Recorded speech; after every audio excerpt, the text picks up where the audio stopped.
Rebellions are built on hope.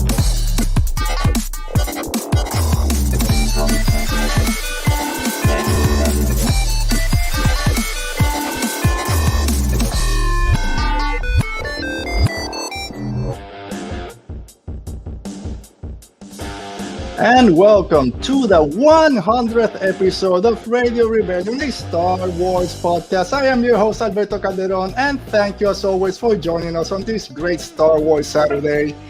You saw the 100 episodes. I can't believe we're here. A little bit over 2 years doing this show. Many times I thought, okay, I think it's time to call it quits, but still here.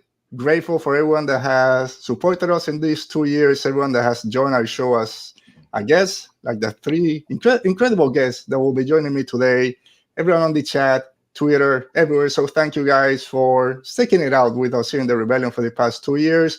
And it's also our season 4 finale. So after this, we'll just take a 1 week break. I took a 2 week break last month and it felt too long. So I'm just gonna take 1 week off. We'll come back with season 5 in a couple of weeks.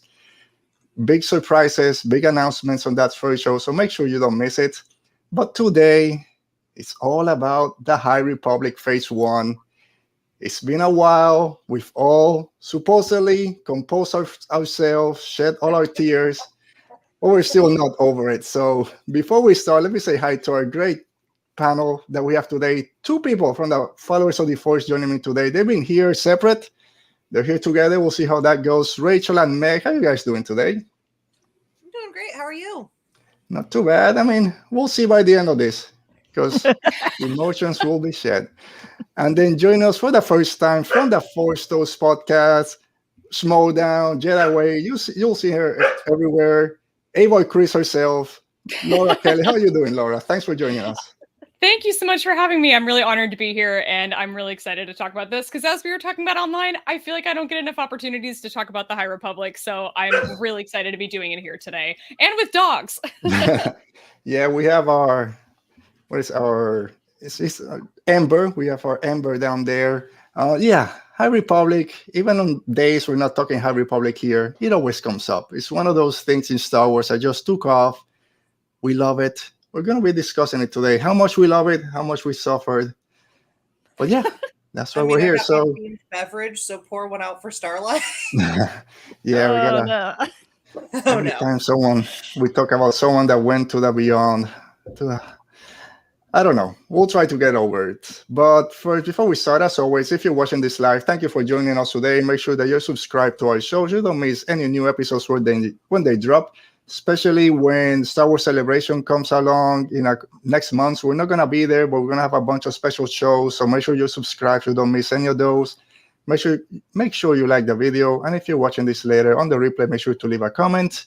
And if you're listening to this on the audio podcast when it comes out later this week, just give us a rating, review. Let us know what you think about it.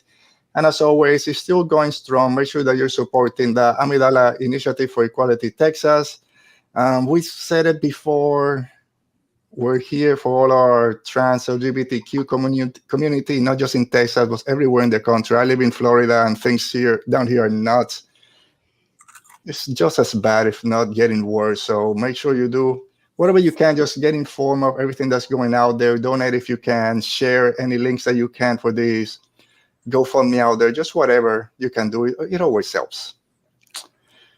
All right, so before we get into the High Republic, are you guys excited for Star Wars Celebration? Any of you guys going over there to, yeah, Laura? No, Rachel, you're not coming. Meg, you're going, yeah? I am going. I couldn't afford it, and now I'm in a show on those dates, so I really feel bad for the cast of the show I'm doing that's going to have to talk to me after each announcement. Oh, no. I walked into rehearsal the other day, and at least 3 people went, "Oh, I love your Lothcat t-shirt," which is like not a reference a ton of people get. And I'm like, my people. Turns out there's another podcaster in the cast who also podcasts about nerd things. And I'm like, cool. So I'm going to go stand with them. Mm-hmm. But yeah. You found your people. I love it. But we'll miss you at Star Wars Celebration. I'm very, very excited. It's been such a long time that we've had to wait, and with all the delays, I'm ready to be back among my people.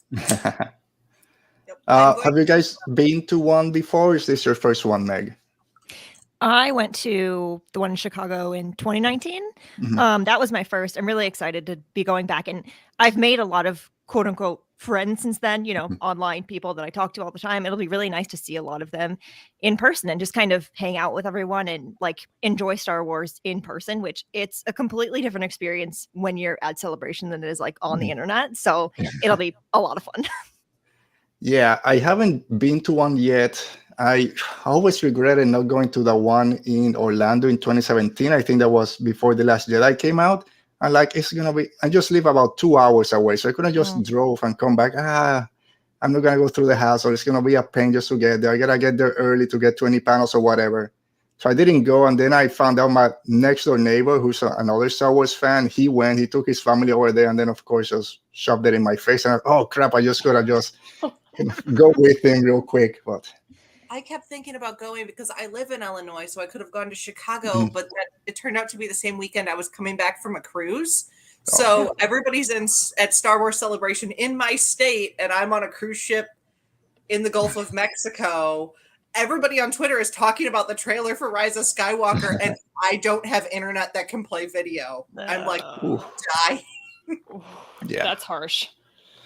All right. Well, this year, again, we won't be there, but most likely Lauren Romo from the Galactic Podcast is going to join us on one of our special shows. She's going to be there. So at least we'll be kind of, through her, we'll be able to celebrate a little bit with everyone over there.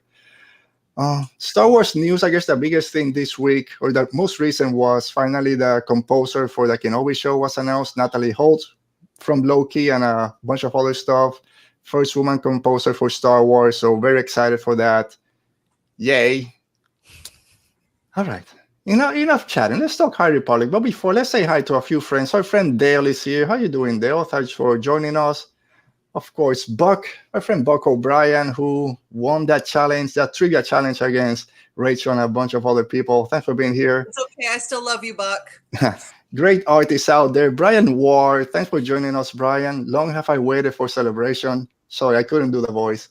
And Brennan, Mystical Mar, hello there.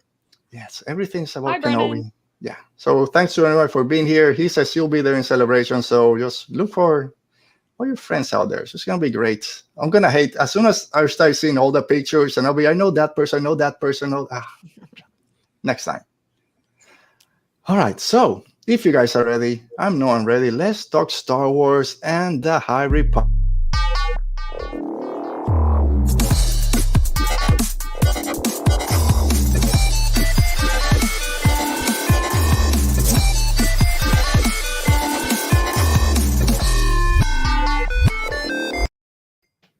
All right, and there you saw it, Starless Beacon going down in flames. Oh man, yes, cry.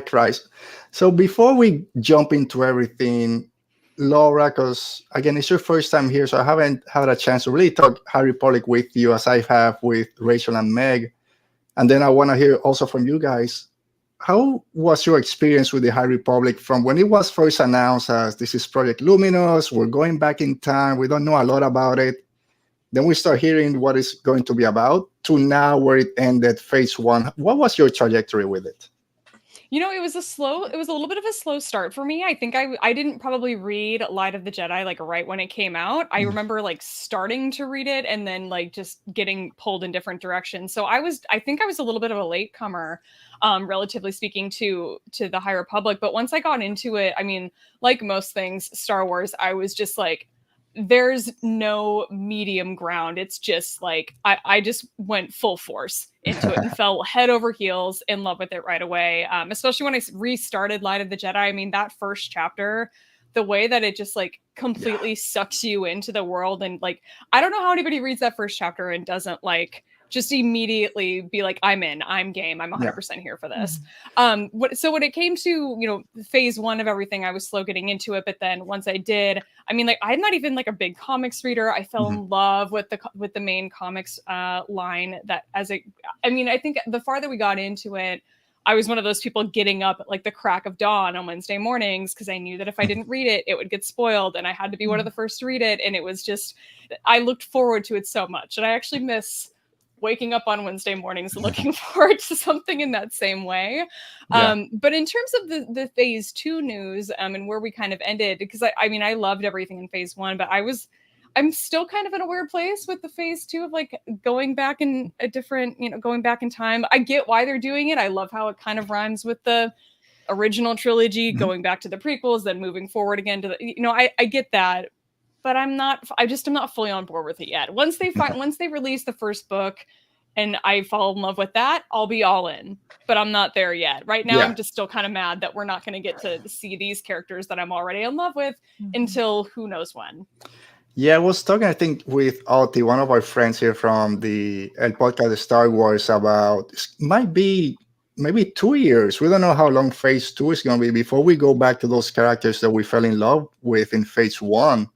And man, it's going to be hard the way phase 1 ended. And now, okay, wait at least a year, if not more. It's going to be difficult. But I think it's going to be the same way. As soon as we get that first book, it's going to be, okay, we're kind of back in the world. We can relax a little bit. Rachel, for you, especially now, because you told me a few minutes ago, you finally finished Midnight Horizon, the last of the kind of quote-unquote adult novels, a YA. What are your feelings? I know feelings are out there, but how do you feel now with the completion of phase 1? I feel like I can see it so much more because I did the High Republic all wrong. I actually met Charles at C2E2 and told him when he signed my copy of Light of the Jedi that I hadn't finished it, but I'd read Rising Storm and that my friend said I was doing it wrong. And he's like, yeah, you're doing it wrong. All due respect, but you're doing it wrong. So I read, I didn't read everything when it first came out. I read Rising Storm and Race to Crash Point Tower, and then I read Light of the Jedi, Fallen Star, Mission to Disaster, and then I just read all 3 young adult novels this week, and Test of Courage. Okay. All over the place. What are you doing? Yeah, it's like the Clone Wars. The Clone Wars is all over this. Meg will tell you because she podcasts with me. I am basically chaos incarnate, so it's pretty true to form. I'm just everywhere. But just reading like the young adult novels, which I read YA books anyway, but they filled in so many gaps that I think people that are just reading the adult novels are going to miss. Like there's so many pieces that fell into place, and I am really excited about it as a whole. I think like I love how Star Wars fills in, but this feels like a very complete project. It's planned out, it's ready. I love it. Yeah, I mean, for people that just kind of push away YA, which I don't understand why, my favorite Star Wars book of all the books I've read is Into the Dark. YA book, High Republic. It just, and we'll talk about it and everything, just how it changed my notion of the way that Jedi kind of see themselves inside the Order and with the Force, with Orla and Comac. Rest in peace. So YA, Orla. yeah, and even the middle grade books, and we'll get into some of those. A Test of Courage was the first one I read, and I fell in love with the High Republic right then and there. But Meg, just a little bit, also your feelings now with the end of phase 1, and then your thoughts. Is our favorite Wookiee Jedi Buriaga alive? Are we gonna suffer because they killed our Wookiee? No, right? He's still alive somewhere. You know what? I don't think they would go that far. I really don't. I mean, I know that they've really just pushed it as far as they can go at this point, but they're not that cruel. I don't think. I think he's gonna be all right. I think it'll take a while to find him, but oh god, it's gonna be so long until we find out where he. Oh, okay, never mind. Yeah, that's think about that. Well, now I'm upset.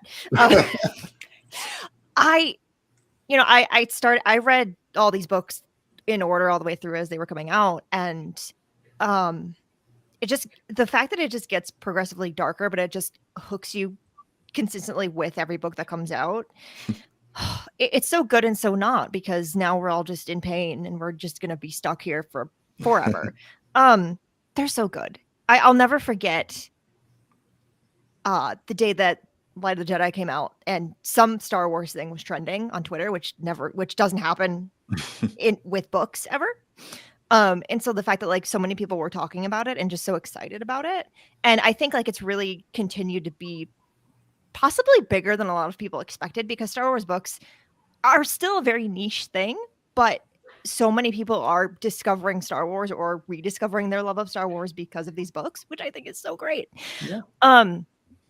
In terms of like phase 2 going backwards, I really think that as soon as we meet these new characters, it's not going to matter as much to us anymore. I think one of many things that all these writers have proven so far is that like they can instantly make us fall in love with every single character that they introduce us to, which is again great and sometimes terrible. So I think like I really think it'll be refreshing. The story that we've been following so far has been so good, and so like at the end of every book or every comic, you want to know what happens next. That's great, and it's not so great that we're not getting the continuation of that story for a while. But also, I think it'll be good to meet new characters and get a different story and like follow these different lines of themes and thoughts. I think that'll be good for us because then eventually we'll go back and who knows what we'll get after that. I think, if it were to continue, that would probably be fine and we'd be all right. But I think it's good in Star Wars, especially to get something different, even within the same, High Republic books, whatever. So I think it'll be good. I'm excited. I'm ready. Just give me all the Star Wars books. It's fine. I'm never going to complain. With going back in time, I almost wonder. Sorry, I because they were giving us the idea that the High Republic is when the Jedi were at their peak, and then we find out that this is when they're starting to crumble because of the Nihil attacks. Right. But going back in time, are we going to see more of that Jedi at their peak? Because it's before this dark time, but it's also before they became embroiled with the Republic as much as they are now. So let's jump in. Before we go into it, let me say hi to our friend Roberto Venegas is here. Hi, Roberto, for joining us. Thank you. I know you're behind 2 books, just playing all the video games, Lego out there. Lego Star Wars taking a lot of time from people. So let's jump real quick to phase 2. Any hopes for phase 2? Because I was also, when they said, we're going back 150 years or so, I'm like, oh man, do I really want to do this? 200 years, whatever it is. But then at the end of Midnight Horizon, we kind of understand a little bit when Yoda kind of says, to be able to go forward, we have to, something about the secrets of the past or something like that. Okay, so there's something out there. So I'm really interested to see what phase 2 is going to be about. Do you guys have any hopes of anything you might want to see? Like you said, Rachel, maybe we'll see the Jedi even more at their height, not so much involved with the Republic and with all the politics. I don't know. Do you have any hopes right now? Just let's see what happens. What do you think, Laura? Just still kind of.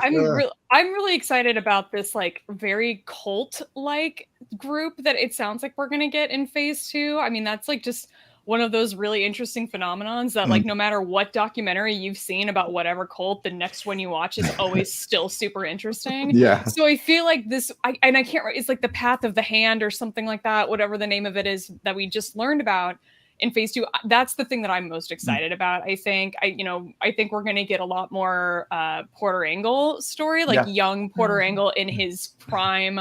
Like it's going to be really epic and really cool. But I think that like that cult phenomenon, inserting that into Star Wars, like I'm pumped for that. Yeah. So I think it's Path of Deceit by Tessa Granton and Justina Ireland. And we got that great cover. It's just awesome. And that was going to be very interesting. We have another row out there. Does she fall in love with a Jedi? We have this other, like you said, this cult that doesn't want to deal with the Jedi. So that's going to be very interesting. They said there's a love story in there. We all love love stories in Star Wars, and this one might just delve a little bit deeper. Plus that special comic on Porter Engle, The Blade of Bardotta. So yeah, we got to learn more about them. Meg, so also in Midnight Horizon, at the end, there's this strange person that appears with Yoda, just wrapped in all these bandages or whatever. Reminded me of Kairos from the Alphabet Squadron trilogy. Do you have any idea what character this is or what we're in for? No. And that's like the best part about it is like the deeper we get into the High Republic, even going backwards, like the more layers we uncover and we figure out like who are these people? Yeah, I finished Midnight Horizon and I was like, I don't really completely understand what's going on, and I'm okay with that. Don't give me all the answers. Make me wait.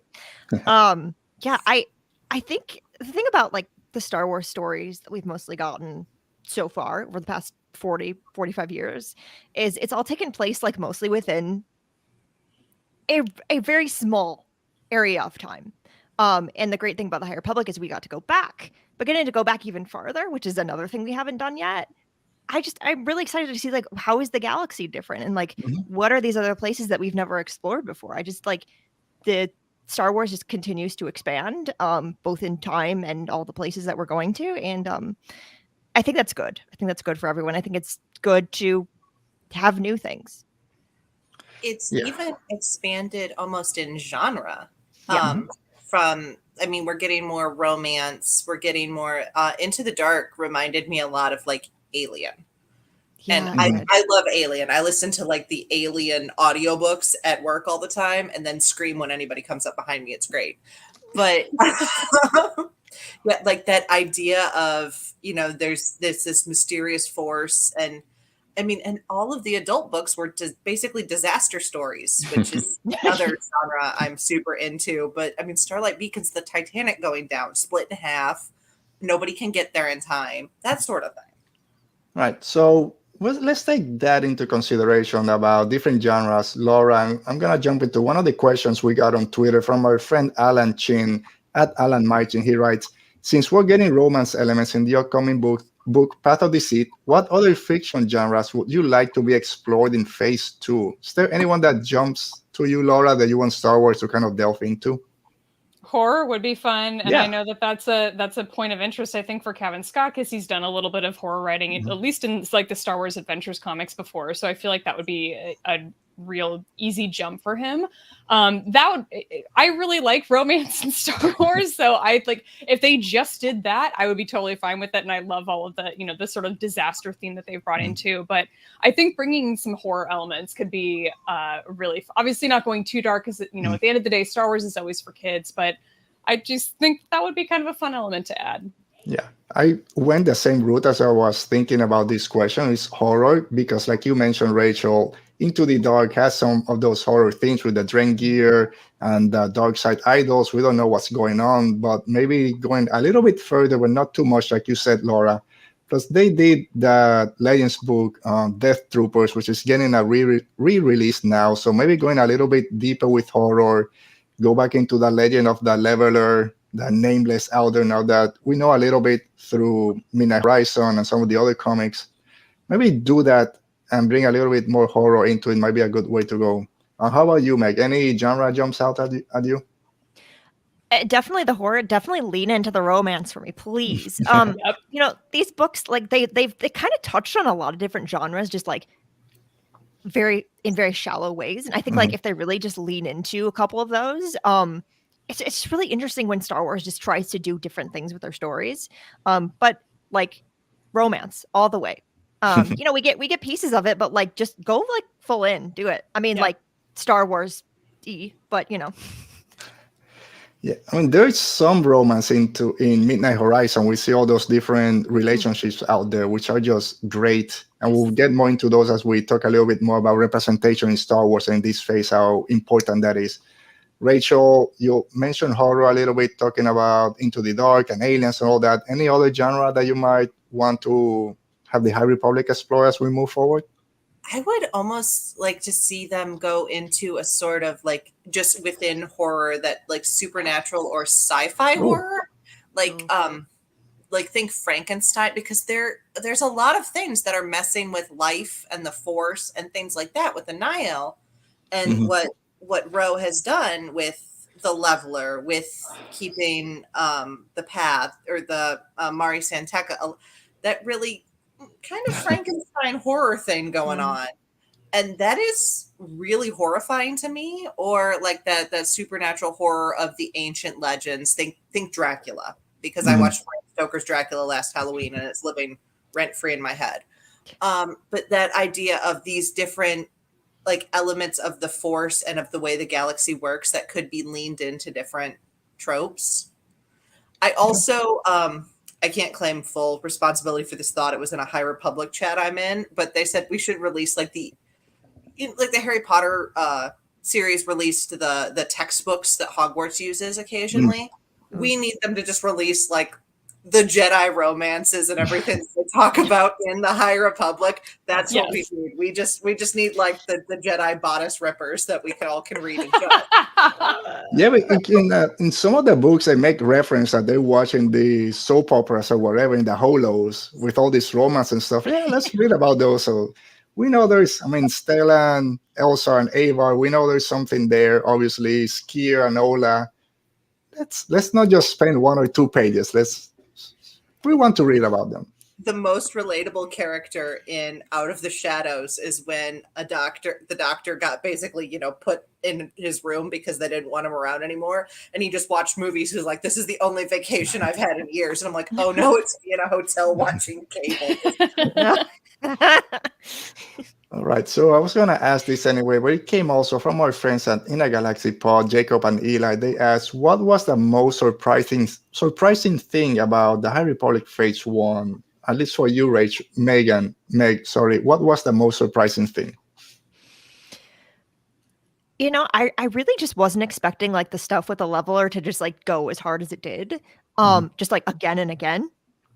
And especially in The Fallen Star, just the more we kind of learned about what the leveler is or what they are, I don't know.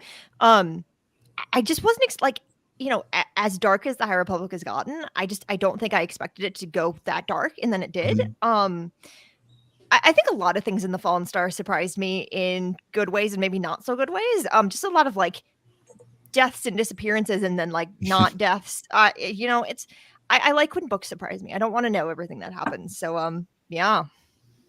Yeah. How about for you, Laura? Was there a moment that kind of stood out as something that really surprised you? I did not see Stellan's death coming. I mean, like when I saw it coming when, we get I think the line is something like, I'll be right behind you is something he says. Yeah. I'm like, oh, okay, well, here it is. But I mean, leading up to that, I just didn't see it coming. And I was really surprised. I'm like, I just don't feel like I've gotten enough time with any of these characters to be losing Orla Jareni and losing Stella and Geos right now. I'm like, it just feels too fast. So losing some of those characters that I really, really, had just kind of gotten started to like love, that was a huge shock to me. I wouldn't have thought that they would be, there would be quite as high of a body count by the end of Phase 1. Yeah, I was like that with Orla, because Orla I have my top 3 characters in no order is Vernestra, Comac, and Orla. Unfortunately, I only have Vernestra left. So when Orla told Elsa, if I'm not back in 1 hour, come find me. I'm like, okay, thank you. I gotta get my tissues ready. And then she dies. What I love, I shouldn't say that. What was okay with me with her death was that at least we were able to see through her eyes a little bit of the leveler. Because for the other Jedi that had died at that point, they just found their bodies. We didn't know what happened. I think with all, at least, we kind of saw the progression of how it hit her first. The hunger, getting scared, having to go down to her knees and just basically in a fetal position, seeing a shadow coming towards her. Very scary, but at least we got to see that. And we didn't get that with the other characters. So at least it's not that she fought it, but at least we got a little bit more. But I think my biggest surprise was how a book like A Test of Courage, which is a middle grade book. My daughter is in middle school. I would generally say, okay, those books aren't for me. I'm pretty old by this point. I don't need to read them. But at Tesos, reaching 42, I gotta start taking my vitamins. So A Test of Courage was the first one that I read because Light of the Jedi got pushed back a little bit for me in the shipping. So I read A Test of Courage first, and by the end of that book, I'm like, is this what awaits me with the other High Republic books? We're gonna be on a wild ride, because for being a kid's book, it has a lot of deep themes talking about hope, losing your mentors, your dad, going to the dark side, how to explore all those. So seeing that coming from a middle grade book really surprised me how good these authors are and just being in this Star Wars world. So that was a great surprise for me.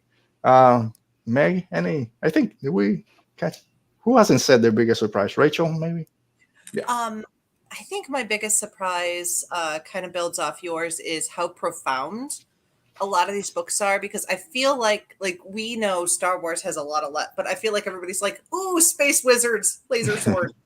But just even like all of these books they have some really profound feelings about grief, about loss, about courage. And I needed that after 2020. I lost 3 grandparents in 2020. So going through these books and reflecting on what they have to say about loss and about grief has really helped me a lot. And I don't think I expected that in as much as I find meaning in Star Wars. I didn't expect it to be so profound and so many quotes from it that I've pulled out to use things. I had Stellan's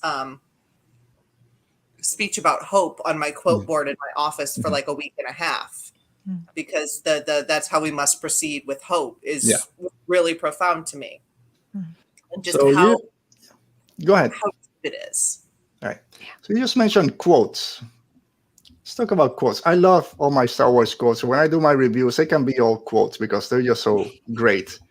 What are some of those High Republic quotes that kind of stood out for you guys? Meg, starting with you. Oh, I wish I could remember all of them. It's the quiet moments for me in these books. It's like when 2 characters are talking to each other and they end up talking about hope or, sacrifice or, compassion or what it means to help people. And it's like things like that. I wish I had more specifics at the moment. I don't, but it's those moments where like the author kind of like takes you by the hand and they're like, remember, like this book is very dark, but also hope, Yeah. Laura, do you have any that pop to your head? There was one in Light of the Jedi that I really liked just because it gave me sort of Arya in Game of Thrones vibes. It's when Loden asks Belle, why has the Force called us to fight today? And Belle replies, for light and life. And it's just got that, what do we say to the god of death? Not today. I just loved the feeling that was behind that. It just like, it really kind of drew me into the book even more. And especially to Loden and Belle as characters, who at this point now I love Belle so much and I feel for that character so much, and which is just one of the millions of reasons why I need Burry to be alive. But that was one of my favorite ones. But there's one of my favorite moments in all of the High Republic is this sort of flirtation that Avar Kriss has with the dark side in the comics run. And I think she's talking to Lorna D, and she said, this is a long one, stay with me. I made a promise long ago, a covenant to anyone who could hear my voice. I said I would be a beacon in the darkness and that we could protect those who were afraid. And you made me a liar. And I loved that entire part of the comics. And for me, that whole section like didn't last long enough. Like I needed more of just that. But that sort of small section right there, like really stuck with me. So that was another one of my favorites. Yeah. One I've famously said on this podcast many times I haven't gotten into the comics, and I've gotten flagged about that from some of our guests. And one of the things I really hate about is not being able to follow the Avar Kriss storyline, because I loved her so much in Light of the Jedi, and then in the book she's kind of been just in the background just for 1 or 2, and then she's doing her things trying to track down Lorna D. So I do miss that part. Rachel, you mentioned the hope quote from Stella. And do you have any other one that stands out for you before I read about 5 that I just grabbed? The one that has spoken to me recently was from Midnight Horizon, which I asked you to find for me. The acting isn't about pretending to be somebody else. It's finding somebody else inside you and using that little shard to become someone else. In my real life, when I'm not on StreamYard, I do a lot of theater, and that has been helping me this week because I'm preparing for a show. And also just for the pure value that this became in a Star Wars book, the quote that says acts, plural. Elzar is waking up without his pants. It's the funniest thing I have ever read in my life, and it still cracks. Just that made it into a Star Wars book, acts, plural. Yeah, which comes into that comment from our friend Roberto that says, there we go. Biggest surprise for him is Jedi sex. I didn't think they would go there, but not complaining about it. It happens. They know, the masters know that Padawans and knights, they do their things, and when things start get serious, they just separate them. You go on a 2-year mission and you'll forget about it. Look, I'm just saying that Mark Thompson made the choice to give both Elzar and Stellan very deep, sexy voices. Yes, he did. He did that. Choice, and I'm not mad about it. Yeah. Nope. But then Martian has that, whoa, I'm Martian Row, which is kind of doesn't mix with it. That was I so could good. fix him. I could fix him. Yeah, I mean, you're not the only one. Like, there's alone, they've been dubbed the Martian hosts out there. I've had them on my show. They all love their blue. He's not a villain. He knows what he's doing, so I won't get into it. But talking about quotes, and then again, talking about Test of Courage being a middle grade book, but this quote is when I kind of, okay, they're doing something special here. And it's Vernestra talking to Skier after they are saved from this moon they're at, talking about Imri touching the dark side, and Vernestra like, oh, I don't know what's going to happen with him. He already went to the dark side. And then Skier goes, the Force is not so simple, and neither are the emotions of living creatures. Most Jedi have felt the temptation of the dark side. It is only natural, but we resist it. It is a deliberate path to the dark, not a series of bad days. Being a Jedi is about choosing the light over and over again, which is very similar to Master and Apprentice when Qui-Gon says, I choose the light because it is the light, not because I'm going to be winning some mystical game or something like that. So seeing that again in a book geared to 10 and 12-year-olds, I'm like, yes, 100%, this is Star Wars. And it could help some Jedi 150 years from now that's going to be feeling a little bit sad and angry. He needed someone to give him that speech, and unfortunately he didn't. But I'll do one last one. I had 3 from Into the Dark. I'll just grab one if I can find it real quick. And it's why I fell in love with Comac and Orla when they are talking about emotions and losing someone that they grow close to, and the Order kind of tells them, just forget about it. They're one with the Force. We should be happy. And then Comac is talking when they think that, I forgot the name of the character, he died in the station.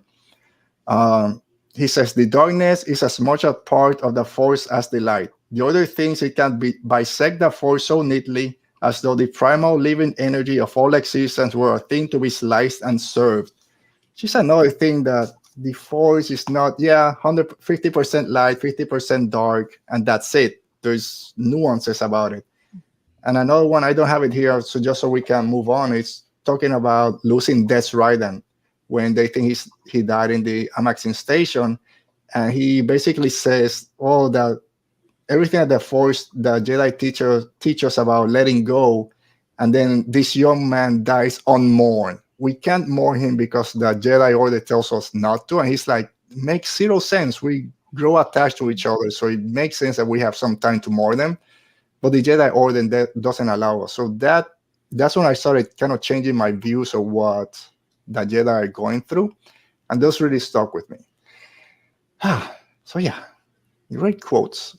But you mentioned Martian Row. So let's talk a little bit about that villain, the big villain out there, the Nihil. Laura, when the Nihil were described, when Project Luminous, we first heard about it, they said, we're getting some villains out there we've never seen in Star Wars. What scares the Jedi and all that? What were your feelings or your thoughts on Martian Row when he was first introduced, the Nihil as an organization, a pyramid scheme, as I call them, and then to where we are now as he's in control, basically, of the galaxy with his levelers and everything? What do you think of Martian Row? Is he wrong? Is he a villain? Or no, he makes sense a little bit.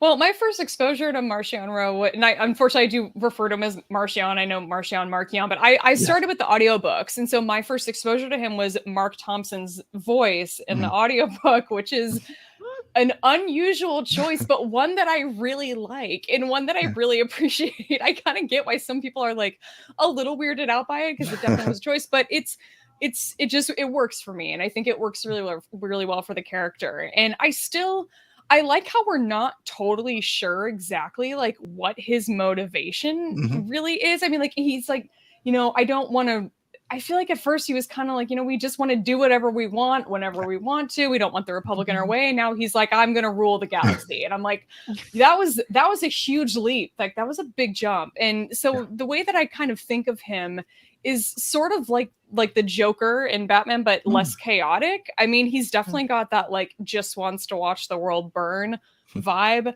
but there's more order to it. So that's kind of how I think about it. I actually never thought about the Nihil as a pyramid scheme, and I really like that analogy. So bravo. Yeah, when they started talking about, well, we have the strikes and the clouds and the tempests, and if you do this, you recruit people to yours, and then you grow. I mean, I've been on those interviews. I've been on 2, I think, different interviews, and then as they're describing I mean, this is a pyramid scheme. I gotta get out of here. Yikes. Yeah, I was this close. We talked about cults before. I was this close, so we don't want them. So when I started reading that, I'm like, no, this is a pyramid scheme. Let's get out of there. But Rachel, Martian, I prefer Markion Row because that's the first way I heard it. So I'll stick with Markion. Thoughts on Markion Row? Is he doing good for the galaxy, destroying all the Jedi? The Jedi shouldn't be allowed to be around, or what's going on with him? I think that he is in a very strange place because with a lot of villains, we say that in their minds, they're doing the right thing. Mm-hmm. I think he knows exactly how much death he's causing, and it's going to revenge, not to, oh, I'm doing the galaxy a service, and he wants to rule. But I'm not sure if he's not also right in some of the beliefs, but this isn't the right way to do it. Like, I get, like, there's some colonial vibes in the Republic that I'm, like, not really chill with. But also, I'm like, we should probably not burn down the entire galaxy. Maybe anyway. not. And I love that. I, might be slightly in love with him, but that's my own problem. My coworkers are like, yeah, no, the man has red flags. And for Rachel, that's like putting a red flag in front of a bull. I'm like, shut up.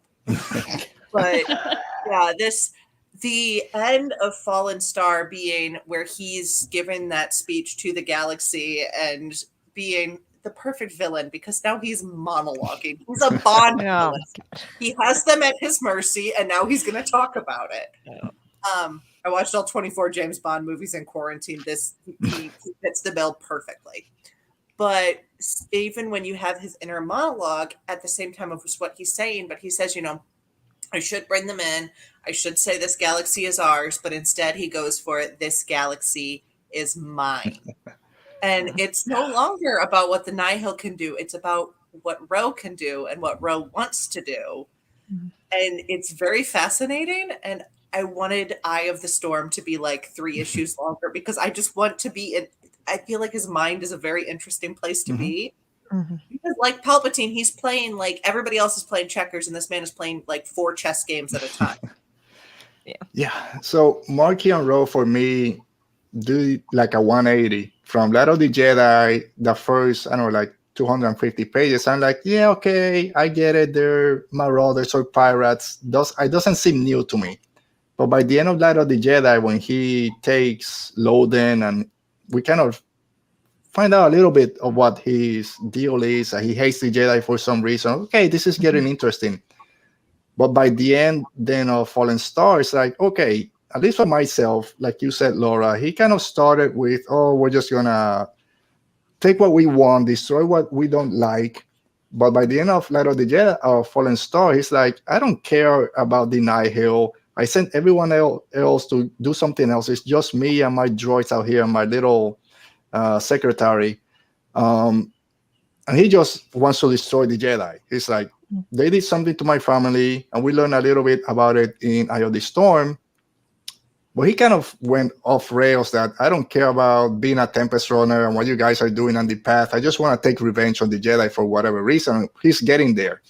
Meg, what do you think is his ultimate goal? Is he really want to rule the galaxy, just kind of get off the outer rim? This is for us to do what we want. Is it just vengeance against the Jedi? What do you think he's playing at? I really think he just wants to see how far he can go. Just to me, he seems like someone who started off as, I'm here. We want to do whatever we want. Let's just do the thing, and no one can get in our way. And now he's kind of like, oh, I have power. I have influence. I can do something with this. And so now he's on this quest to destroy the Jedi or whatever he's doing. We're still not really sure. But now I think he's kind of like, I had these plans. I made these plans. They worked out the way that I wanted them to in the end. How much farther can I push this? So I think he's really he's done terrible things, and I think we're only seeing like the beginning of that. He's just a really interesting villain to me, because sometimes you get the feeling that he knows exactly what he's doing, and he's everything planned out, and he's aware of everything, and then you get those moments where you're like, does he though? And that's just I like that, because traditional Star Wars villains, sometimes you don't get any backstory, or you get very little, and villains are just evil to be evil. And sometimes you have the Darth Vaders who have this whole backstory of, this is what happened, and this is why I am the way that I am, and I'm going to come back. With Marchion or Marchion, I say it both ways. I'm never going to say it the right way if there is one. We don't know, and maybe that's a good thing. Maybe he's just really going to surprise us. Yes. So as one, like I said, I haven't kept up with the comics, so I don't know where Lorna D is at right now. Nor do we. Sorry? Yeah, we don't know either. Yeah, okay. She's a mystery at this point. All right, which is perfect then for my question. Because Tempest Runner, when we got that audiobook, which just changed my mind completely on the character, and I fell in love with Lorna D, as a lot of people have also with Marchion and with Lorna, but I fell in love with Lorna D in that book. And so she's the one that killed his father, and she seems to be the one that wants to kind of move up this Nihil structure. Are we gonna get that confrontation, Laura, between Lorna D and Marchion Ro at some point? Who are you? I'm kind of team Lorna D. Where do you think that might go?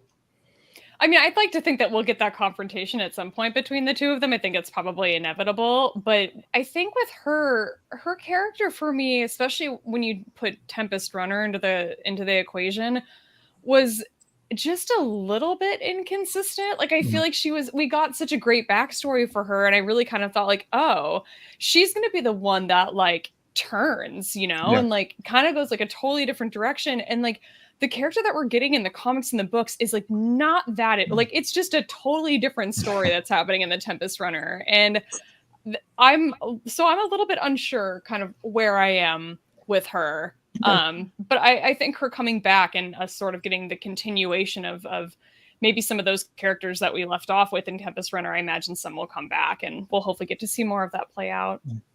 Okay.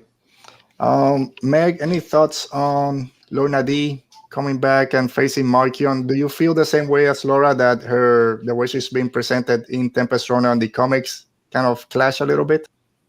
A little bit. But I also feel like I really want to see like her comeback. She has this showdown with Marchion, and then she just kind of like takes over after that, and it's like she's the villain now. I don't know if they're gonna do that, but like I really would like that, because like the fact that we have seen a little bit of inconsistency, and we got this great story in Tempest Runner, and then like she's just kind of all over the place everywhere else. I kind of want to see that like come back, and like it kind of all comes together and makes a little bit more sense as to why that might be. She wasn't like my favorite character until Tempest Runner because of that. And, in Tempest Runner, like after that, she became a character like I really cared about. But like beyond that, we haven't gotten a ton of we don't know really what's going on. So I really would like her story to come back around at some point, and we kind of everything comes full circle, because Right. Yeah, I hope we get more with her. All the other Tempest Runners, they don't know what they're doing. Half of them are dead already. They've been replaced like 4 times. So at least she knows a little bit. I mean, she named her ship after herself, so you got to give her props for that. Hell Rachel, are you like Meg? You think she's going to take down Marchion? She's going to say, tell me how to pronounce your name, and then kill him? First of all, my thoughts on Lorna D are I love her, and I turn into that, I think it's an Arrested Development meme that just says good for her every time she kills a man who's good for her. I appreciate that. I'm sorry, you made me betray my family because I thought you loved me. I'm going to kill you now. And I'm like, you know what? Haven't we all had that? We've been there. We all have our Bala. Bala! Yeah. I love her. Tempest Runner made me love her more. Finishing Out of the Shadows, realizing, how much she's working against some of the Nihil, and Lorna D is, I think, even as I haven't fully read the comics, people have filled me in on snippets as we've gone. I'm not even sure if our character portrayal is so much super inconsistent as we're seeing how she is internally versus how she is to others, because that can be two different people very much. But Lorna D is out for one person, and it is Lorna D. And don't you forget it. And that's my new quote for everything. Yeah. But no, I want to see her confront Ro. I want to see her take over, and I want her to be like, "Look at me, I'm the villain now." Sorry, I'm talking to memes today. I've had a lot of caffeine today. But yeah, I can't wait to see where Lorna D goes from here. And even what if she doesn't confront Ro and splits off, and now the Jedi have two big problems, and they're not. At the time, they thought they were connected, that if they took out Lorna, they'd take out the Eye of the Nihil. And right when they're about to, they find out there's this other eye, and then she gets away. And they're like, well, now we have two problems.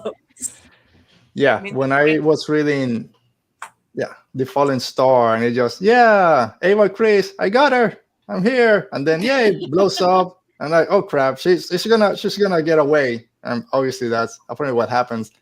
But I love the end to The Fallen Star because Markion Rose says, I'm done hiding. I'm going to use the Republic's own signal to send my message. You've been chasing a ghost, basically. This is my galaxy. So it's going to be, again, wait another 2 years or whatever to see what happens with it.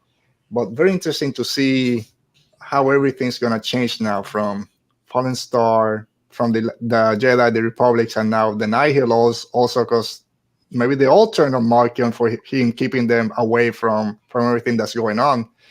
So we'll see. Maybe there's a power struggle on both sides. One thing you have to say about the Nihil and their heads and their villains, they all apparently took drama classes because they're all very, very like even among Star Wars villains, which are very dramatic, but they're all like got a flair for the dramatic. They're like, we're gonna wear masks and be really, really dramatic about it. We're gonna have a pre-planned speech ready for the moment the Starlight Beacon falls. And I'm just like, it's like, it's draft 1, draft 2. Okay, this has to work. Did he have his secretary? Like, did she go through it and then like annotate it for him?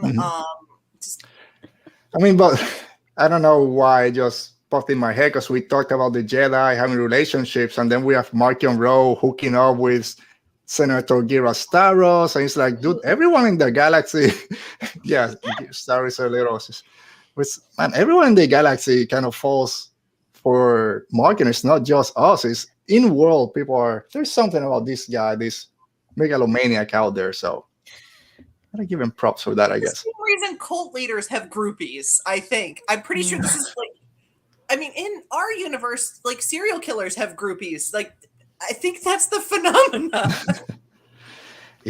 And for some reason, cults have come into play 3 times in today's conversation. But so changing a little bit, and now talking about representation in Star Wars, basically, or mostly Midnight Horizon with Daniel Jose there.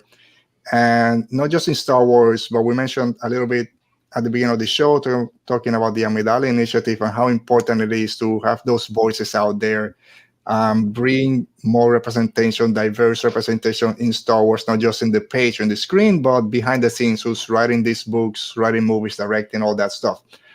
So getting to read this in Star Wars in such a way that just for myself as a straight white Hispanic man, just reading Midnight Horizon, that story between Atar and Kantam Saya, non-binary Jedi, took my heart because it's an amazing love story. It doesn't matter if it's my story, it's just so beautifully written. And then we have 2 others with Crash, and I forgot the name of the character that she's also in love with. And of course, we have Scene and Marla, that relationship growing from a younger perspective shows you how important representation is in Star Wars, just not what we look like, what we sound like, but just who we love out there. So for you guys, Rachel, starting with you, seeing this now out there, it's not just, it's a little 2-second clip in the movie or on a interview that someone said something. It's there. how did this make you feel, not just for yourself, but just for the general public out there? How this might help more people kind of be comfortable with themselves? I love it. I am a queer woman. I came out at 27. So I would have loved to have young adult books with these themes. Maybe I would have figured my life out a lot sooner. But also realizing that a lot of it is in the young adult books and in these younger books and these younger characters, but also just the fact that it is very normal in universe. Nobody has problems with anyone's pronouns. Nobody seems to think it's weird when Silvestri's ex-girlfriend shows up. Nobody's like, oh my God, she's into women. They're like, oh my God, your ex is here and it's kind of weird. But nobody has a problem. I mean, I guess in a galaxy where you have a bunch of species, then this is not the weirdest thing that's happened recently. But it's just the fact that it's so normal and ingrained. Like the first time I met Cantum, and they're just using they them pronouns, and it's just the fact that I went right by it and then came back and went, wait, this is now in Star Wars. This just happened, and how nonchalant it just rolled right in. And it just really made me love it. And also Midnight Horizon, the fact that Zine and Lula can't tell each other how they feel. Like I feel that on a spiritual level of being unable to flirt with women. But it's been great, and I loved it, and I cried all through Midnight Horizon because of it. Yeah. How about for you, Meg, the importance, not just, again, how Star Wars, at least in the literary world, expanding its horizon, not just with the stories themselves, but the people they're bringing in to write these stories. How important do you think this is, and how did you connect to some of these stories? It's, we always want to say that Star Wars is for everyone. Everyone has something in Star Wars that they can enjoy. And, you said earlier, like, you loved this story even though it wasn't yours. And it's great for people to be able to read something. They're like, oh, this is a great love story. I love this. But then there are the people who are seeing themselves or seeing the love story they could have or will have represented in a book. And they're like, oh, this is my story. Look at this. Look how cool this is. And to be able to have different people approach these stories and get something different out of it, it's just beautiful to me. And, publishing is one of the arms of Star Wars that is doing probably the best job at this point of representation, not just, the thing itself, but the people making it. And it's so important to have that, because how else are you going to get these stories if you just keep hiring the same kind of people to do the work over and over and over again? We talk about diversity. Well, the whole point of that is to get different perspectives on everything. And how do you do that? You recruit different people who have different backgrounds, who have different experiences, so that they can write these stories and tell these stories. And it's not, it's not hard. People like to make it seem so complicated, but it's really not. Just like there are so many, everyone out there is just different. And, being able to have these writers who can tell these stories and accurately represent, so many readers that are out there who have not had this before, especially in Star Wars. It's not just important. It's like the fact that it's happening is just, we need to keep shouting that out so it keeps happening. So for Laura, how was this experience for you? And also, we all hope, but do you think we're going to hopefully start seeing this in other mediums for Star Wars, or the TV shows or in the movies? I would like to think so. I mean, I think, it's been a lot of heteronormative relationships on screen in Star Wars. And I think that with something like Midnight Horizon, the way it didn't feel forced, in having these diverse characters, it felt very, very natural and very normal. And the fact that nobody struggled with anybody's pronouns was just a different experience. And the fact that, there are so many people, I think Star Wars fans, that haven't gotten to see themselves represented on screen. If we can at least get it in the books, that's a start. If we can start here and we can build on it, that's a start. I wish it was farther ahead in our on-screen media we're getting in Star Wars, but it's not. And at least where we are, in a good place, I think, with some of these publishing initiatives. And it's been a really fun opportunity, I think, reading these stories by different people. I mean, especially right now, I'm reading the advanced copy of Mike Chen's Star Wars Brotherhood, and seeing some of these characters through his eyes has been such a an amazing privilege. And so getting to see, all of that sort of, I think, going on in the High Republic has made it even better than it could have ever been. And I think that we're all really lucky to be in the position that we're in and have the group of authors that we have in the High Republic. And then in, the fact that it's expanding in phase 2, there's, only good that can come of it. Yeah. So I was a bit jealous of you with your Eivor Chris guard, but now I'm even more jealous because you've been able to read that book a couple of weeks before we all get a hands on. We're excited for Brotherhood by Mike Chen. And yeah, that's one of the great things of having different diverse voices out there. Look at least Star Wars Visions, this animated show or series from the Japanese side and how they relate to Star Wars, kind of bringing it back. So hopefully it starts getting out there. And some of the hires that they have for the Acolyte, for example, and now with Kenobi Show having Deborah Chow be the director for the whole thing, plus bringing a female composer with Natalie Holt. So hopefully we start getting more diversity out there and we start seeing all these different points of views, because the 4 of us here have different views of why we relate to Star Wars or we love about it. We got to expand out there, bring other voices, and so far so good. We even all love a rock out there, Geo, that saves everyone. Don't you mess with him. Claudia Gray, leave that Venetian alone. Geo, I love you. Don't go anywhere. Two characters we are not allowed to mess with are Geode, and if anybody hurts Ember. Oof. No. Yeah. Oh, it's over. It's all over. It's just. Yeah, man. No, I'm not even gonna say if you had to choose. I'm not going to put you there. No. So I don't want to answer, so I won't. But Buriaga, Geode, and Ember, they're what the plot armor is what they call. They'll be fine. They'll be fine. By the end of phase 3, I don't want to know. I just want to be under the impression that Ember is still alive somewhere in the sequel trilogy, and I'm fine with that. I just don't want to know. Yeah, they just live for centuries. He's just out there living the life in Elfrona. He's just fine. Yep. Porter Engle made him some special soup. He's fine. Ember's fine.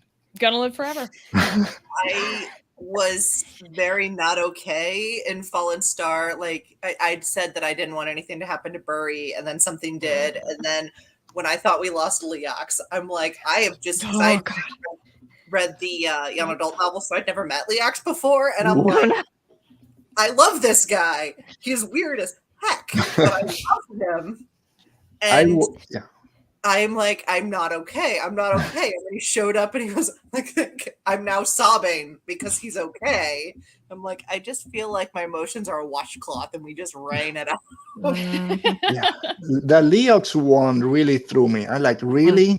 They just killed Leox. He just saved everyone. And he just went flying. And then, no, I got my parachute because I love collecting all things. Of course you do, Leox. You're the best. The thing is, that it works in character because he's just, I love him. I love that somebody went, what if we put Matthew McConaughey in Star Wars? And it works. It works. All right. So let's jump to some of our favorite things. We mentioned biggest surprise at the beginning, but what were some of your favorite moments? And I'll start if you guys don't mind, because Laura, you mentioned at the beginning, Light of the Jedi, those first chapters, how you don't fall in love with these characters.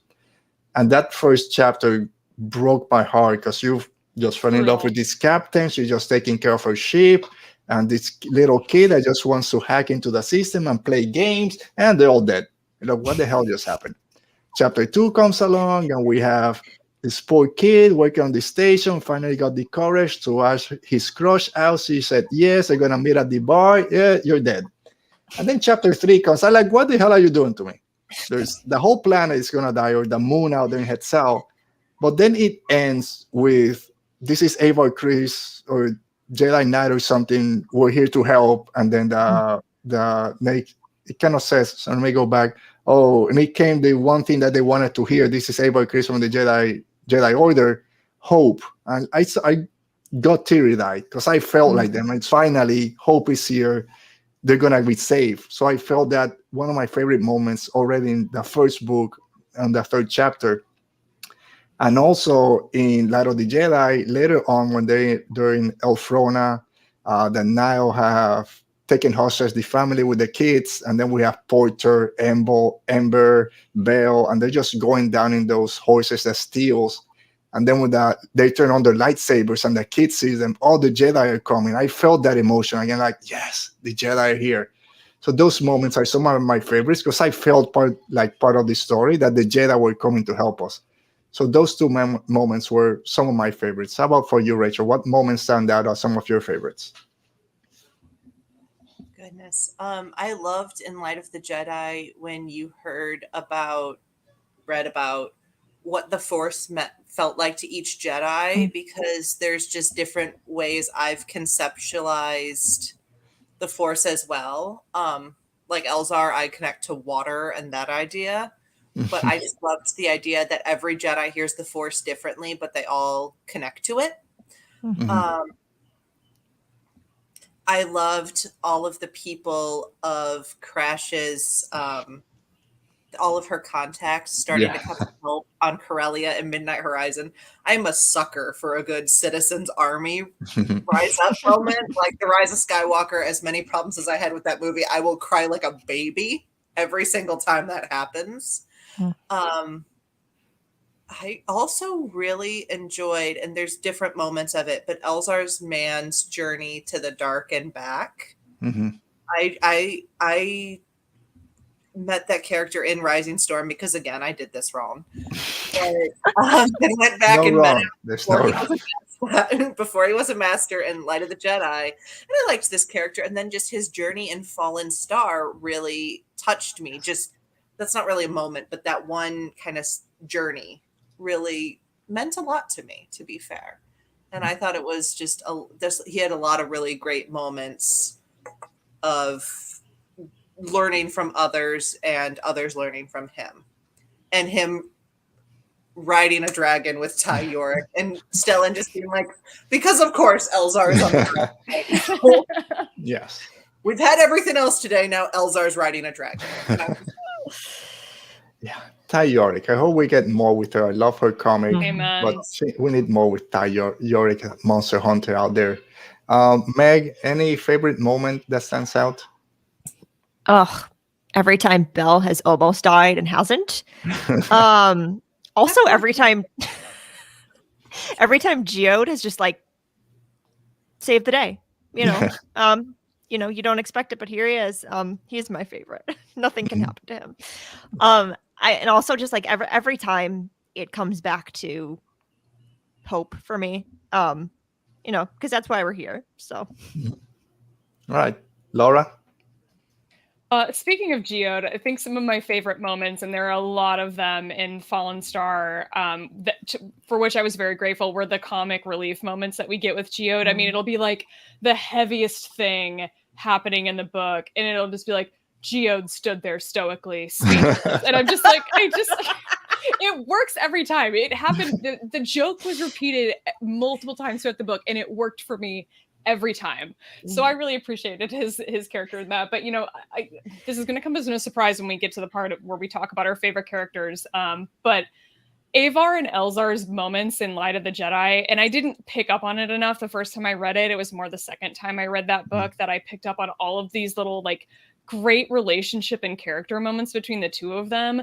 And then we don't get the two of them back together on screen, if you will, until like the very end of the Fallen Star. And so that reunion was a huge, big favorite moment for me, I think. And I'm sort of torn about whether or not I want to get like a time jump when we get back to these characters in phase 3, or if I want to just pick up like immediately after, because I'm just like, but what happened with them right after? Like, I need to know what the conversation was when we finally had the confrontation of, you know, Elzar being like, I accidentally murdered this woman, whoops. And she's like, I like almost murdered Lorna D. So that was a thing. Like, I just want to see that conversation happen and see what their reactions are.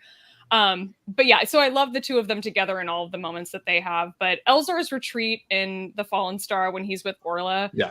Those were amazing character moments for the two of them. I love seeing her in like the sort of leader role or mentor role. And then the journey of Elzar having to step up and become a leader by the end of that book was just a beautiful story. So really, it's all of the Fallen Star for me. Pretty much is my favorite moment. Yes. But yeah, there are a lot of them.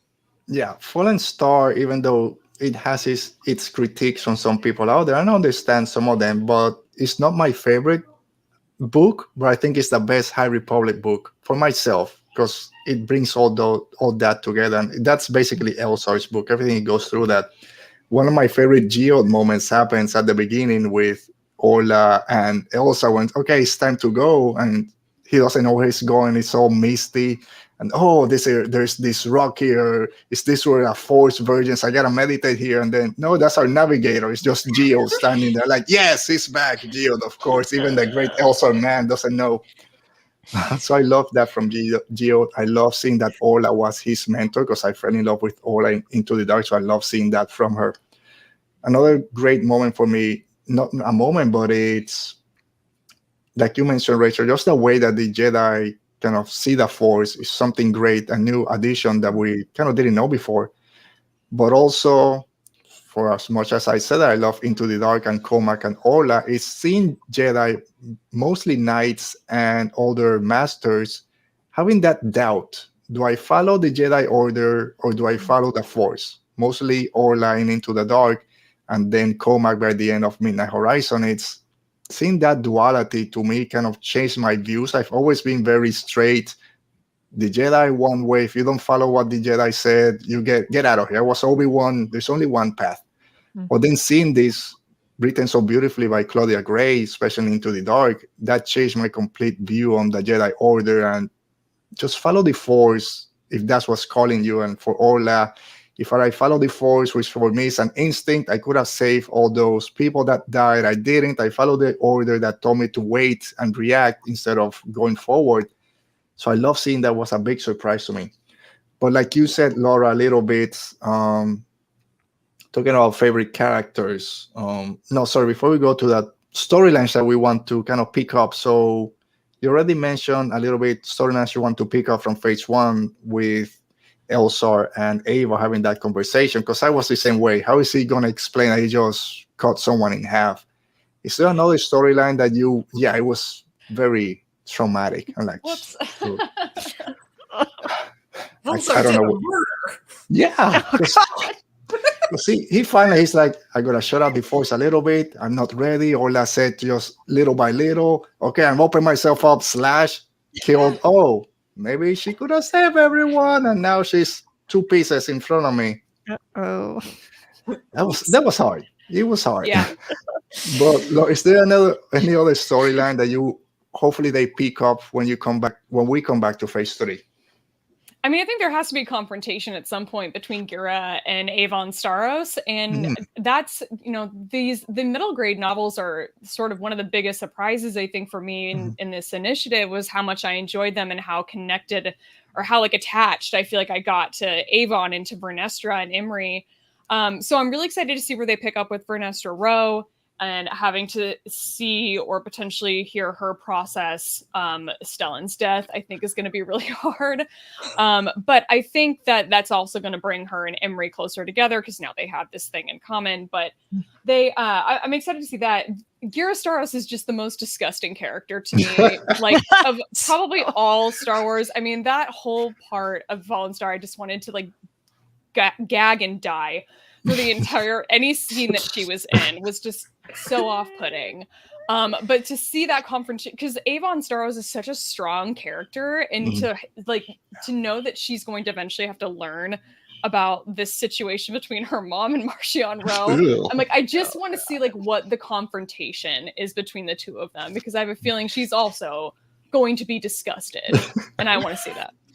Man, I won't be able to. Every time I see her name, I'm just gonna think about you and just how disgusting that is. And you stole mine, because my storyline I want to follow is Vernestra having to deal with losing Stellan, because she never got that closure with him. She felt that she was pushing to being the youngest Jedi Knight. She couldn't go to him to talk about the visions that she was having again in hyperspace, doing the Force whip. She went to Ava instead of Stellan, and now she can have that. So that I'm very interested, because Vernestra is, again, one of my favorite characters, and I think she's going to be very important moving forward. And she won't have that. So I'm really interested to see what happens with that. Meg, any storyline you want to pick up? Where is Burry? Yes, Is he of safe? course. It's Is important. he all right? Honestly, like there's so many stories I'm so excited to see more about, but like that's the one I'm the most invested in. Like my heart is just full on. Like I need to know. Give us our Wookiee back. I was afraid because after I read Fallen Star and we don't know what happened to him, Rathtar took him, and then I knew, okay, now here's this kid's book, this picture book or whatever that's coming with the Wookiee, and like, are they gonna kill him in a picture In a book? kid's book. Yeah. Life sucks, then you die, kids. Let's go. Yeah. I haven't read about Stolik ends. It doesn't show that part when he's taken. Like, ooh, okay, I didn't want to learn that way. But Rachel, is there anything that you are just hoping that we get next week? Something you just want to just jump right back in? I echo Elzar and Avar, all more of their story. The audiobook plays across the stars when they're reunited. And it was emotional blackmail because I was not finished crying over Stellan, but it hurt a lot. It was a lot. I want to know, because in Out of the Shadows, we met Silvestri, and now that we know her mom has died, I almost want to see like her and Avon, because they've both had this experience was very similar for both of them. I would kind of like if they could both have a good story. Maybe we introduce them to each other. I think they'd get along. Yeah, but that would be cool too. I both want and don't want Vernestra to hear about Stellan because I feel like it's gonna hurt. It's gonna be hard. Yeah, and I want to see honestly more of Avar in the books going forward. I feel just from the snippets of the comics I read that she kind of, I think, is feeling like she always has to be perfect and everything, and that's a lot of pressure to be that perfect person. And because the last time she talked to one of her friends, she argued with him, and now he's dead, and she can never take that back. And I feel like that's also going to be a lot. I want Star Wars to hurt me again. That's what. Don't worry, it's gonna happen. I just want to give a quick shout out to Reeve Silas. Hopefully, he finds a girlfriend in Phase 3.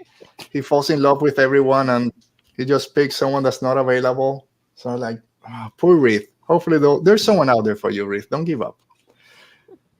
So, all right, as we start kind of closing up a little bit, Meg, if you can choose favorite character of at least 3, if you can pick one, some of your favorite characters and why. I feel like I relate to Vernestra a lot just because like she's under so much pressure to just be good at things. I love her, and I love like I don't love that she's gonna hurt a lot the next time we see her, but just from like the moment I met her, I was like, you're gonna be all right. I need to protect you. And also clearly based on this conversation, Geode and Burry, like those are the two that like if you hurt them any more than you already have, we're gonna have problems. Yes, I echo Vernestra. I said it like I mentioned before. Vernestra, Orla, and Comac are my 3 favorites. Orla, unfortunately, rest in peace, my beloved. She's gone. Comac became, I guess, the first that we actually see the first of the Lost 20 Jedi that walked away from the Order. I'll come to that ending in a minute. So I only have Vernestra left. I can't lose Vernestra. She lets me call her Vern. I know she doesn't like other people. She's fine with me calling her Vern. Like you said, Meg, I fell in love as soon as I read that character in my first High Republic book. But I've heard from a lot of people that they connect to Vernestra for that same reason, because they've been in her shoes with people pushing them to be the best or do a lot of things where they're younger. I don't share that with her, but it's out there. So like we said about representation, even in something like this, a lot of people kind of gravitate to that character because of that. Rachel, favorite characters out there, alive or dead? Lorna D, because she's just who she is, and I love her for it.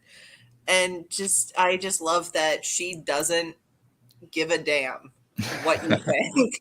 And that's kind of freeing, even if she didn't use it to try and keep taking over the world. But you know what? I get it. Been there, had that day. A surprise one actually was how much I love Elzar Mann, and I didn't in other books, but Fallen Star really, that idea of stepping up and leading when it's hard and needing to lead even though you're having your own problems is pretty powerful. And Stellan was my guy, Oh, no. and it hurt a lot. And a lot of the pressure he felt, I feel like it's the same reason people identify with Vernestra, but being the poster child for something and the smiling, waving hollow of what something is and dealing with the reality of that. I empathize with some of that from things I've done, and it's just I can't believe he's gone. He was so good. Yeah, I mean, but he that has one of those. Oh, sorry. Go ahead. No, I was just gonna say, maybe he has one of those breather things that Qui-Gon and Obi-Wan had, and he's swimming down there in the. Somebody said, like, maybe that Avar couldn't feel him. The leveler had cut him off. He had a rebreather. He did that. What is it that they say? If you jump when an elevator's falling, you're fine. Yeah. He's fine. He jumped. He's on an island somewhere. Elzar's going to kill him when he comes back. It's going to be fine. Yeah, he can survive a station falling on him. It's fine. That moment of I know who I am. Because I'm contractually obligated to mention Rogue One once per appearance on the show. I love it in the same way I love Jin's You Know Who I Am. It's that moment when you realize that everything you need is within yourself and you don't need to prove it to anyone because you know who you are. Okay. Laura, favorite characters? It's really funny because you say, the surprise about Elzar Mann. There was somebody on the High Republic show that said that they were surprised how much people loved Elzar Mann. And I'm like, I don't understand who could be surprised by this, because I love him so much and he just seems so easily lovable. He rode a dragon. He rode Come on. Who doesn't love that? And he's, he's kind of chaos incarnate, and I kind of love that in a Jedi. He's got this sort of rebellious streak that I really appreciate. He's kind of, this sort of flirtation with the dark side tendencies he has. He's sort of like Anakin without the chosen one pressure, without having that prophecy, hanging over him all the time. And I think that just makes him a really fun character to spend time with. Avar Kriss is probably my number one favorite character. I think, Rachel, you mentioned the perfectionist tendencies. That's 100% there, I think, in like the comics especially. But I think in those, you really start to get the feel for the fact that she has like former gifted kid burnout, like in a major way, and that she really needs a nap really badly. That definitely comes through in the comics, so highly recommend if any Avar fans are watching to read those if they haven't. I'm also a huge fan of Orla Jareni, and then honorable mention to Ty Yorick, because that character came out of left field for me in a major way, and I just love her, and I need more of her. I don't understand why we got so little. I need more. I need it now. Yeah, 100% agree with Ty Yorick. Love her when she was first announced. Yes, this former Jedi, monster hunter, lover. And then her comic book, Monster at Temple Peak, I think that's what it's called. It's a great look into her past. Something happened in that temple with her friend. Why she left the Jedi Order, we're still not 100% sure. Give us more Ty Yorick. Now that I lost Orla, I'm Team Ty Yorick also. All right, so it's time. Bring those tissues out. Most impactful death or moment? I'll start if you guys want to compose yourself a little bit. Rachel, and you touched, as much as I said already, Orla Jareni, but I cannot sense it after she said, I'll be back. Just find me in an hour if I'm not back. So I kind of knew 100% shocked that they killed Stellan in the Fallen Star. He was the guiding light. Avar also, but he was, like you said, he was the face of the Jedi Order. They put all this pressure on him. I love that Orla called him out. Who are you without the Jedi Order and everything that they put on you? This is not you. You don't want this. And the way it ends, I know who I am. No one around. It's just him being a good person. It broke my heart. I said it before. I was in this office right here with my family on the other side, almost bawling when JJ5145 comes out and gives Elsa his lightsaber, Stellan's lightsaber. I'm crying because of a lightsaber. I'm like, what have you done to me, Claudia Gray? So that was most impactful death, and one of my most impactful moment was seeing poor Stella and Geos kind of finally realize I don't need all this pressure. I don't need the cameras to see me rescuing the Chancellor. This is me. I'm just a good person without my Jedi powers. And then he's gone, but his last act is to give his lightsaber to his friend Elzar, even though they have that thing in the middle. And another fucking great thing is when he says, sorry, when I try not to curse in this show, it doesn't matter. When he tells Elzar, talking about him and Avar, we're a constellation of 3, but 2 are more closer than others. It's like, oh man, he just loves her so much, but he's on the other side. And I've been there, unfortunately. It's like, oh, now he's gone. We'll always have our pole star, and I'm just. Oh man, no, I can't. And then I'll let you guys go in a minute. Midnight Horizon, the end again with Comac. His last act is to knight Wreath by the light of the Force or whatever. We knight you, Jedi of the Order. And then gives him his lightsaber again. I like crying because of lightsaber has been passed down, and he just runs away. It's like he just needed to go, but his last act was knighting Wreath, who needed it so much.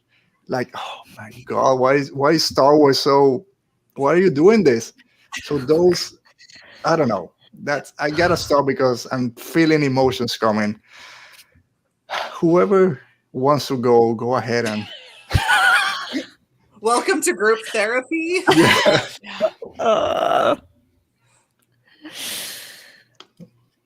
Meg, can you? Yeah, I'm fine. Oh man, Sorry to bring it down.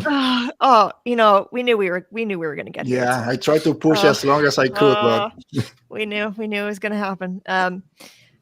It's loading for me, mostly because he came back and there was that reunion and everything was happy, and then you get to the end of the Rising Storm and everything is absolutely not okay. And like it's still like that for me is like when I think about that, I have to like compose myself because it's just so tragic.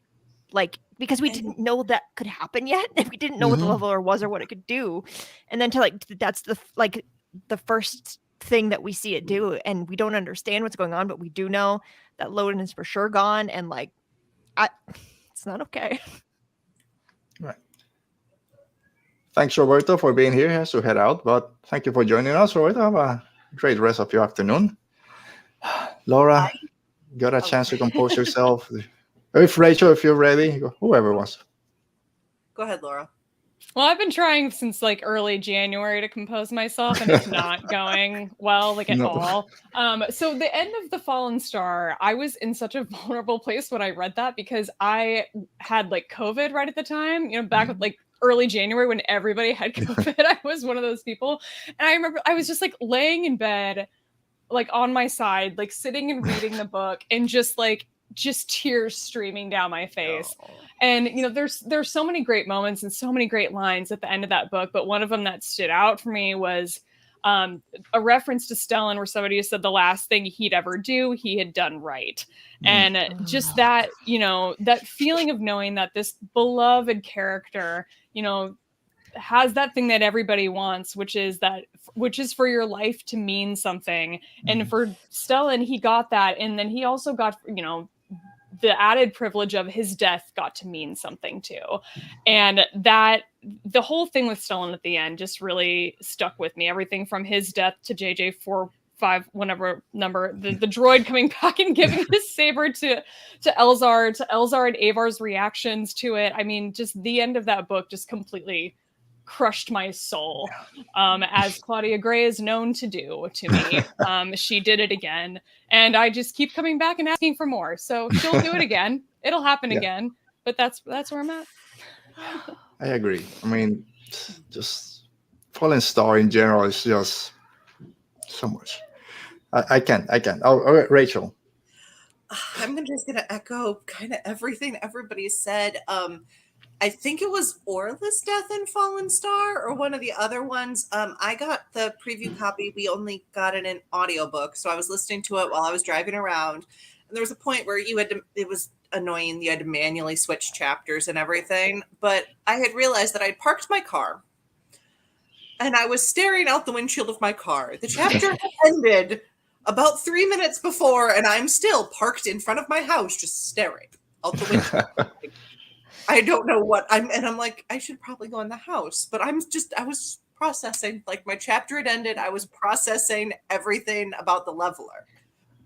And that goes back to the end of Rising Storm, which is the first High Republic book I had read, and we had gotten off Stella, and everything was good, and we were gonna get Loden back, and I hadn't met him in Light of the Jedi, so I'm like, okay, cool, he's good. Point me in the way of trouble. I love this guy. And ask Hannah. She got like 7 or 8 texts from me all at the same time. And all I could do for about an hour is scream WTF into the void. Because I'm like, I don't know what just happened. I don't know what the leveler is. I'm too scared. Yeah. I don't know what's going on. She's like, yep, let it all out. I was like, Yeah. what just happened? But yeah, again, I cried on my couch for an hour and a half. You know, the remarkable thing though about Orla's death is that we were with her the entire time. Yeah. I mean, like was every other, the body count in that book is so high, but we're not with anybody until the end, except for Orla. Yeah. I think that's why that one hurt, man. Jeez. 3 minutes through the car windshield, just what just happened? I can't. You're waiting because we think, because like you mentioned, Laura, we're with her there with the other ones, just the bodies. Like maybe she finds a way to get away, like Stellan did at one point, just shutting that door between them. But you're hoping, okay, she can get away. But once she kind of falls down in that fetal position, it's like, oh no, we've all felt it. But like you mentioned, Meg, for me, Loden's death was a surprise because after Light of the Jedi, I was like, oh, they'll find him. It's Star Wars. He's a master. He's not gonna get killed. And poor Bell, he's not gonna suffer that much. See, they found him. Oh no, he's dead. Like what? Why are you doing this? Not to the character and to us. And then, like you say, it's just dust. It's like, oh my goodness, what the hell is going on? This is what the Jedi are afraid of. Loden's death. Listened to it. I didn't remember right before that they fake you out because you think Elzar's gonna die because he crashes his. I forgot that it was like I'm like it's like there's that TikTok thing, emotional damage. Oh God! Because I'm not okay. Yeah. I haven't been okay. So Andy, thanks for joining us. Andy, he came just at the tail end as we're all breaking down. So yes, a juicy part to come into the show. But yeah, so like you guys said, we're all suffered. And we're all ready for more. Phase 2, which is called Path of the Jedi, starts with Path of Deceit. Like I mentioned, just going to go through some of the books we're getting. Path of Deceit by Tessa Grant and Justina Ireland. I think that's the first one. It's coming in October. Convergence by Zoraida Cordova. Then we have Quest of the Hidden City by George Mann. Quest of the Jedi, which is a comic by Claudia Gray. That's going to be something. And then the Porter Engel comic by Charles Soule. And the main High Republic comic line by Kevin Scott.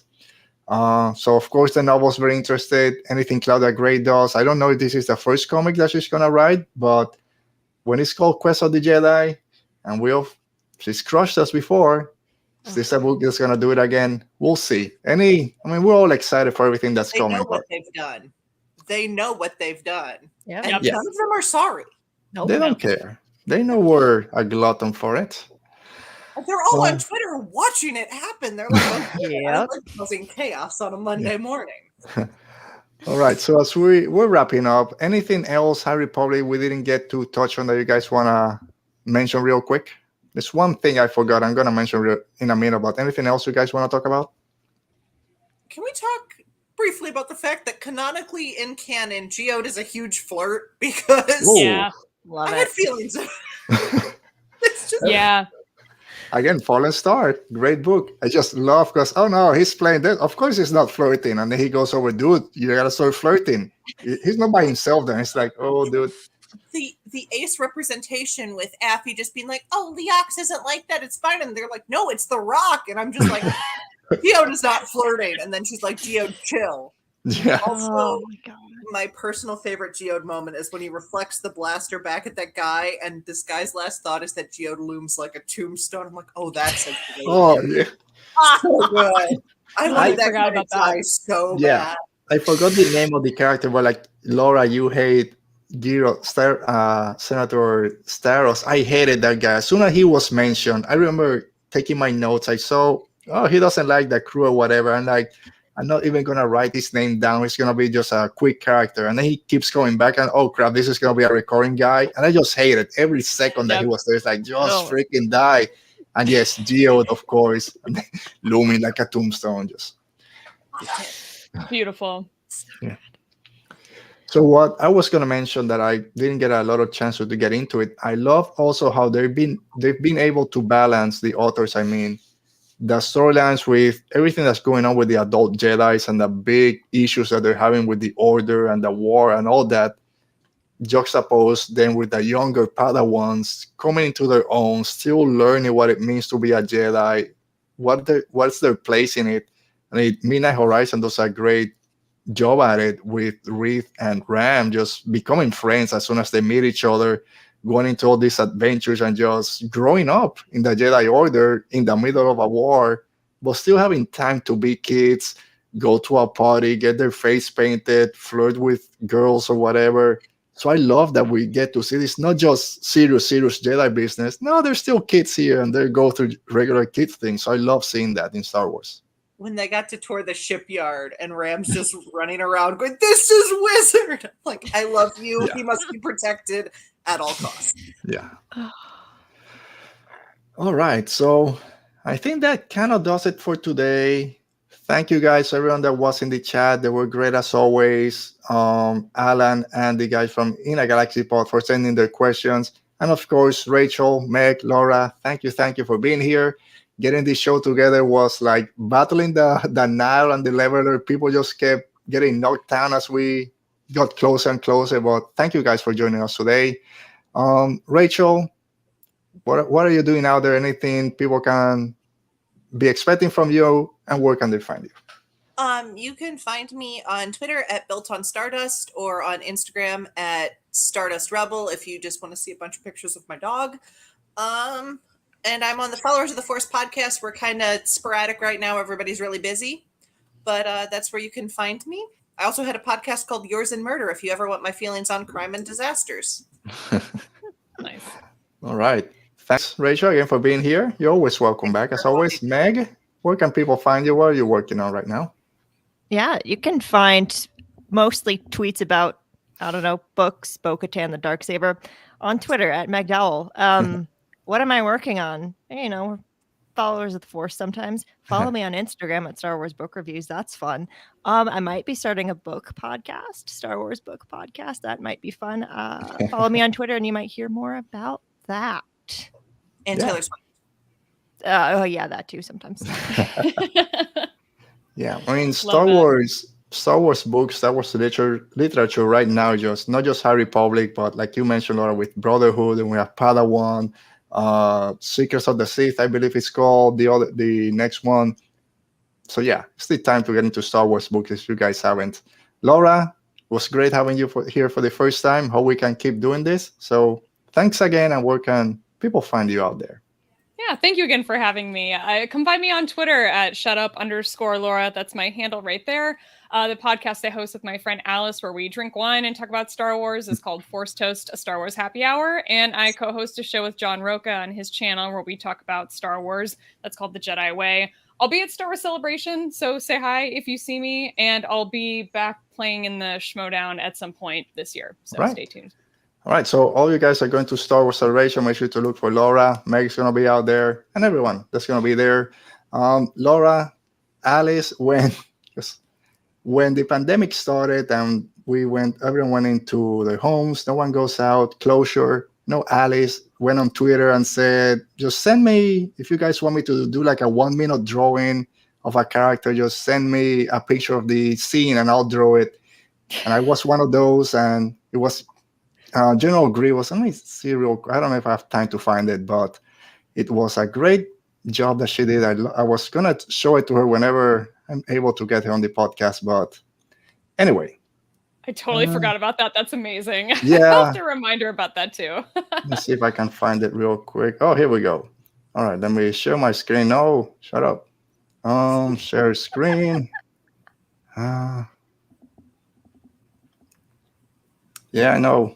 Just trying to find where is it. Oh, I was going to say you'd have to go back way far back, I would think, for that. No, here I saved the picture. Don't worry about it. So it's here. There we go. I don't know if there you guys it can. is. Yeah. Oh my god. There are her artist skills they're definitely there. I see it. Yes. So this was great. If you next time you see her, tell her if she still have those. I would love to have it. I'll put it back here. Be very happy to share it with everyone. But with that said, thank you again to everyone for joining us. Stay safe, be safe, and may the force be with you.